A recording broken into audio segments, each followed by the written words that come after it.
নমস্কার বন্ধুরা। তো আগের পার্টে তোমরা দেখেছো যে কী কী বিষয় নিলে ভালো হবে। তো সেই ক্ষেত্রে আমি একাদশ শ্রেণীতে বলেছি বাংলা ইংলিশ কম্পালসারি। তো আমি আমার অভিজ্ঞতা থেকে একটা বিষয়ের নাম সবাইকে সাজেস্ট করতে চাইবো, সেটা হচ্ছে পলিটিক্যাল সায়েন্স।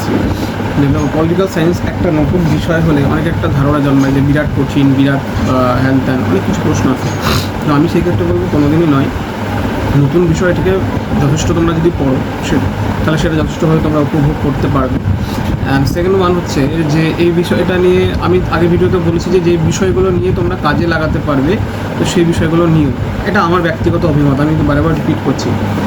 তো সেই ক্ষেত্রে আমি বলবো যদি পলিটিক্যাল সায়েন্সটা নিয়ে পড়তে পারো তাহলে ইন ফিউচার লয়ার লাইনটা যেতে পারবে। বিভিন্ন চাকরি পরীক্ষার ক্ষেত্রে যথেষ্ট গ্রহণযোগ্য বিষয়। তার মানে এই নয় যে কোনো বিষয় আদার্স বিষয়গুলো গ্রহণযোগ্য না, প্রত্যেকটা ক্ষেত্রে প্রত্যেকটা বিষয় যথেষ্ট রয়েছে। তো সেই ক্ষেত্রে প্রত্যেকটা বিষয়ের দাম রয়েছে। আমি কোনো বিষয়কে ছোটো করছি না, আই রিপিট। বাট একটা কথা বারবার বলছি, আমি যেহেতু মধ্যবিত্ত ঘরের সন্তান, তো সেই ক্ষেত্রে আমি বর্তমান পরিপ্রেক্ষিতে বর্তমান পরিস্থিতির উপর নির্ভর করে এই কথাগুলো বলছি।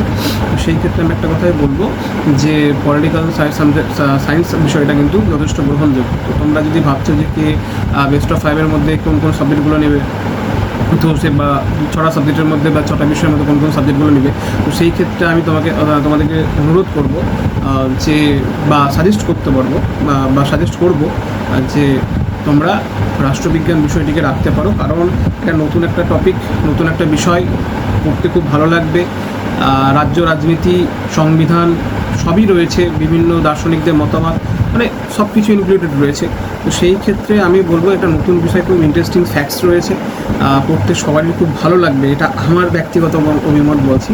তো সবাইকে বলবো যে এই বিষয়টা তোমরা রাখতে পারো। অনেকে বলেছিল যে কী কী সাবজেক্ট নিতে পারো, এবার সবাই তো আমি মাইন্ড সেট আপ জানি না যে কে কোন লাইন নিয়ে যাবে, কে কোন লাইন বিষয় নিয়ে যাবে। তো আমি জাস্ট এই বিষয়টা বললাম। অনেকে বলেছিল যে যে দাদা রাষ্ট্রবিজ্ঞানটা কেমন হবে, তো সেই ক্ষেত্রে তার পরিপ্রেক্ষিতে আমি ভিডিওটা করলাম। তো এই বিষয়টা তোমরা নিঃসন্দেহে নিতে পারো, খুব গ্রহণযোগ্য বিষয়। ব্যাস এইটুকুই বলবো।